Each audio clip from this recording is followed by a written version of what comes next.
আসসালামু আলাইকুম বন্ধুরা, যারা এই মুহূর্তে যুক্ত হয়েছেন, যারা ইংরেজি দেখে একদম খুবই ভয় পান, আতঙ্কে কাঁপেন, তাদের জন্য আজকের এই ক্লাসটা দেখেন। আমরা ছোটবেলা থেকে কিন্তু হয়তো এটাই জানি যে আই মানে আমি, কিন্তু আই মানে আবার আমার হয়। আবার দেখেন যে আমরা হি মানে কিন্তু জানি কি, হি মানে জানি হচ্ছে সে, যে কোনো, আর সি মানে হচ্ছে সে, সি মানে দেখেন আমরা জানি সে। কিন্তু কোনো কোনো সময় আমি আবার বলছি, সব সময় না, কোনো সময় এই হি মানে হয়ে যায় তার, হি মানে হয়ে যায় তার, সি মানে হয়ে যায় তার। যেমনটা হয়েছে আই মানে আমরা জানি আমি, আই মানে আমরা জানি আমি, সারা জীবন ছোটবেলা থেকে তো পড়ে আসছি। কিন্তু আই মানে কোনো সময় আমার হয়, আমার। সো প্রিয় ভাই বোনেরা, মজা করে ক্লাসটা করেন, দেখেন আমরা কিছু বাক্য তৈরি করব এবং সেই বাক্যগুলো থেকেই কখন কখন আই মানে আমার বলবেন, যে আমার হলেও আপনি আই বলবেন, সেই বিষয়টা আজকে আপনাদেরকে আমি শিখিয়ে দেবো ইনশাল্লাহ। ওকে, ধৈর্য ধরে ক্লাসটা দেখুন। বন্ধুরা এখন খেয়াল করেন, আমি কিন্তু 4টা বাক্য লিখেছি, যে আমার আছে, তার ছিল, সে ছিল, আমার উচিত। তো খুবই মজার ব্যাপার যে আপনার হয়তো মনে হবে যে আমার আছে, তো আমার এটার ইংরেজিতে আমরা জানি মাই। ওকে, আর যারা আমরা আগের ক্লাসটা করে না তারা কিন্তু জানে যে হ্যাভ হ্যাজ মানে হচ্ছে আছে বোঝায়। তাহলে নিয়ম অনুযায়ী কি হওয়ার কথা, মাই হ্যাভ। কিন্তু আমি কিন্তু একটা কথা বলেছি, যারা ইংরেজিতে একেবারে দুর্বল, যারা ইংরেজিতে খুবই ভয় পাই আমি কিন্তু তাদের জন্য ক্লাসটা বানাচ্ছি, যারা ইংরেজি দেখে দৌড় মারে। সো খুব মনোযোগ দেয়, একটা ক্লাস ভালো করে বুঝলে সারা জীবন বাক্য তৈরি করতে পারবেন। তা আমি যখন আমার বলবো, দেখেন মাই হলো ইংরেজির একটা নিয়ম আছে, যে মাইকে নর্মালি ইংরেজিতে বলা হয় পসেসিভ। মাইকে কি বলা হয় বন্ধুরা, এই যে পসেসিভ বলা হয়, পসেসিভ, মাইকে পসেসিভ বলা হয়। সো পসেসিভের কাজ হলো, এটা হচ্ছে একদম একটা বাক্যে সবসময় র উচ্চারণ করে, অর্থাৎ পসেসিভ সবসময় সাবজেক্টের পরে বসে। তো এটা এই যে একটা ভার্ব, ভাই যারা ইংরেজি একেবারেই দুর্বল এরাও কিন্তু জানে যে এই ভার্বের পূর্বে সবসময় কার বসার অধিকার, সাবজেক্টের বসায়। কিন্তু এই জায়গায় কে বসবে, বলে সাবজেক্ট বসবে, সাবজেক্ট। কে বসবে, সাবজেক্ট বসবে। তো আমরা নর্মালি কিন্তু জানি যে আই এর পসেসিভ হচ্ছে মাই। তাহলে আমি যদি এখন আপনাকে যুক্তি দিয়ে কথাটা বলাই যে এটা হলো সাবজেক্ট আর এটা হলো অবজেক্ট, তাহলে এই জায়গাটা কে বসবে, এই জায়গাটাতে কে বসবে? হ্যাঁ, নিয়ম অনুযায়ী মাই হওয়ার কথা, কিন্তু মাই তো গ্রামাটিক্যালি ইনকারেক্ট, গ্রামার এটা সাজেস্ট করে না। গ্রামার বলতেছে যে না, এই মাই ওর জায়গায় ও বসবে আর আই ওর জায়গায় ও বসবে।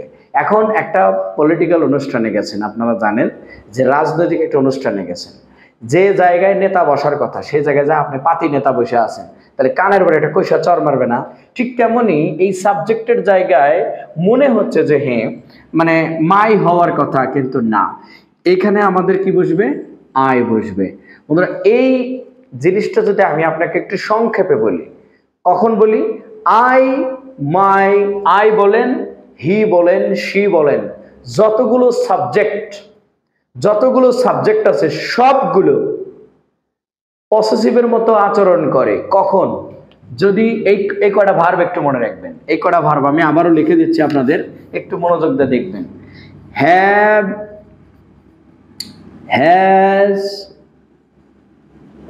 হ্যাড, একটা, দুইটা, তিনটা, আর একটা ভার্ব আছে, সেটা হলো শুড। আমরা জানি শুড মানে কি, উচিত। শুড মানে কি, উচিত। হ্যাড মানে কি, ছিল। হ্যাড মানে ছিল, আর এই দুটার মানে হচ্ছে আছে বোঝায়। আমি কিন্তু একদম সহজ করে দিলাম, মনে রাখবেন। দেখেন আমি যদি এদের সামনে দেখেন আই বসায় দেই, আমরা আই মানে কি জানি, আমি। আই মানে কি জানি বন্ধুরা বলেন তো, আমি। কিন্তু আই হ্যাভ, দেখেন আমি আছি, আমি আছে এরকম বলবো, আমি আছে এরকম হবে। এই জন্য আয়ের উচ্চারণ এখন আর আয়ে যখন হ্যাবের পূর্বে বসবে তখন আর আমি বলবে না, কি বলবে, আমার।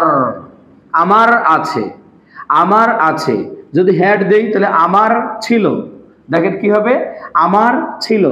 তাহলে দেখেন এই যে এখানে কিন্তু আমাদের কিন্তু এখানে হলো তার ছিল, তার ছিল। তাহলে তার ক্ষেত্রে আমরা কি নেব, এই দেখেন যদি আমরা হি নেই, যদি আমরা হি নেই তখন কি দাঁড়ায়, হি হ্যাজ। হ্যাভ তো হবে না, হি এর সাথে হ্যাজ বসে, হি যেহেতু সিঙ্গুলার তাই হি এর সাথে হ্যাজ বসবে। দেখেন তাহলে হি হ্যাজ মানে কি, তার আছে, সে আছে না, কিন্তু এরকম বোঝাবে না, সে আছে। এখন আপনার মনের মধ্যে প্রশ্ন আছে, তাহলে সে আছে এটা ইংরেজিতে কি বলবো, তাই না? সে আছে, ওকে, আমরা এটাও একটু লিখছি। ধরেন সে ছিল, আমার উচিত, এখানে আমরা লিখেছি। তো সে আছে এটাও আমরা বোঝাবো, যে যখন সে আছে এরকম বোঝাবে যে আমি এখানেই লিখলাম সে আছে। খেয়াল করে দেখেন, এখানে ছিল সে ছিল, সে ছিল, আবার এখানে আছে সে আছে, আমার আছে, তার আছিল। সর্বোপরি একটা মজার ব্যাপার হলো যে আমরা যখন দেখেন প্রত্যেকটা কথা শেষে কিন্তু র আছে, দেখেন র আছে, এখানে র আছে, এখানে র আছে, শুধু র নাই এই দুইটাতে, শুধু র নাই কোন দুইটাতে, এইটাতে এবং এইটাতে, তাই না? সো এটা কিন্তু একটা টেকনিক, যে যদি কখনো র উচ্চারণ হবে, এই যে র উচ্চারণ হবে, তখন আমাদের খেয়াল করতে হবে যে এখানে হ্যাভ, হ্যাজ, হ্যাড অথবা শুড বসবে।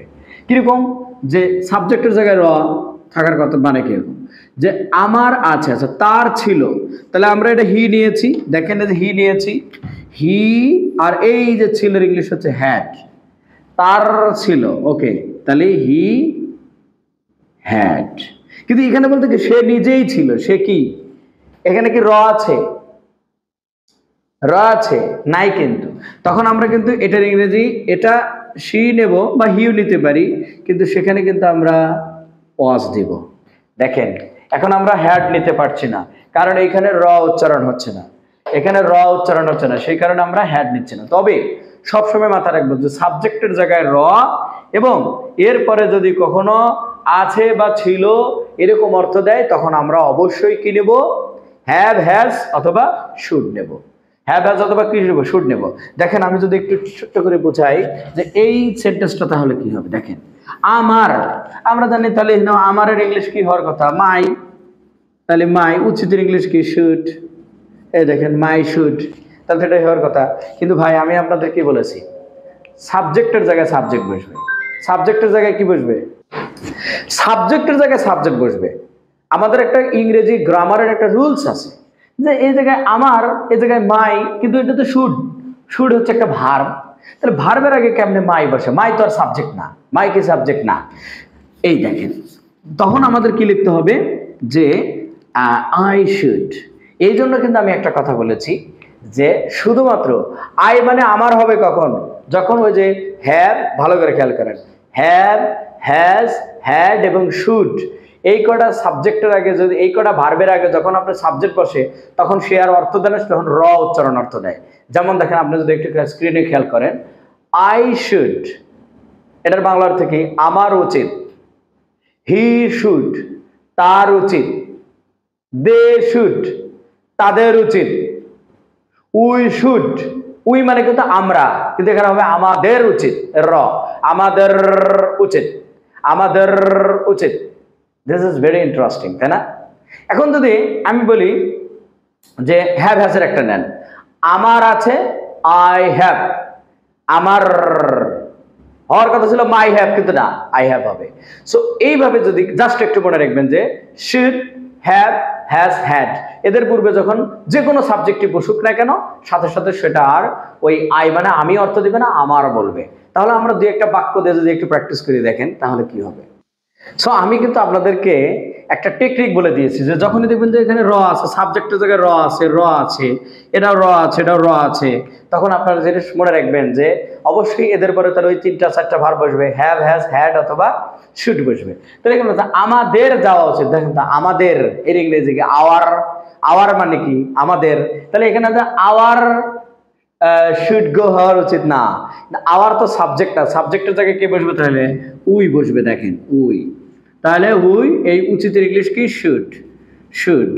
হ্যাঁ, ইংরেজিতে কিন্তু সবসময় একটা জিনিস টেকনিক মনে রাখবেন, যে প্রথমে এইটা পরে এইটা, মানে প্রথম আর শেষ আগে লিখতে হয়, তারপরে মাঝখানেরটা ভার্ব, ওকে।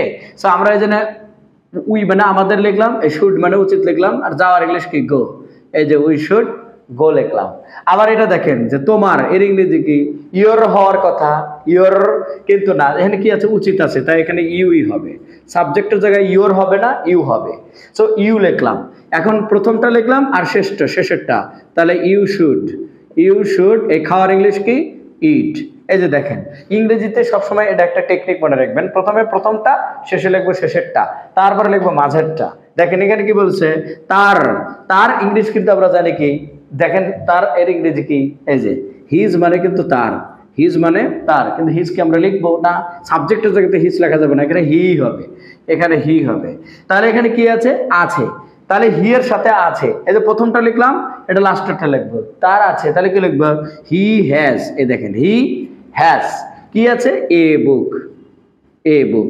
ইংরেজিতে এটা একটা কৌশল, প্রথমেরটা লিখবো, লাস্টেরটা লিখবো, পরে লিখবো মাঝেরটা। এবার প্রথমটা লিখবো, আমার মা, কি বলেছে, আমার মা, এখানে কিন্তু আমার আছে, কিন্তু এটা কি লিখতে হবে, মাই মাদার। এই যে এখন অনেকের মনের মধ্যে প্রশ্ন থাকবে যে স্যার তাহলে এখানে মাই কেন লিখলেন, মাই তো সামনে লেখা যাবে না, কিন্তু এখানে মাই কিন্তু সাবজেক্ট না, সাবজেক্টটা কেটা, এই যে মাদার, এই মাদারের কারণে কিন্তু মাই বসলো। এখানে কিন্তু আমরা একটা তো মাই বসাই নাই, হিজ বসাই নাই, হার বসাই নাই, কিন্তু যখন দেখবেন যে মায়ের সাথে একটা নাউন আছে, মানে আমার মা, তার ভাই, তার বোন, তার বন্ধু, এরকম থাকবে, তখন কিন্তু আমরা কি করব, এই যে এই নাউনটা কিন্তু subject.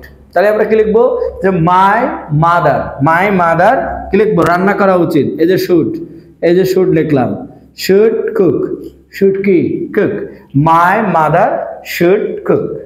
So this is very interesting and wonderful way to identify a sentence verb. Thank you very much for watching this class. Don't forget to follow and subscribe my channel. Thank you very much.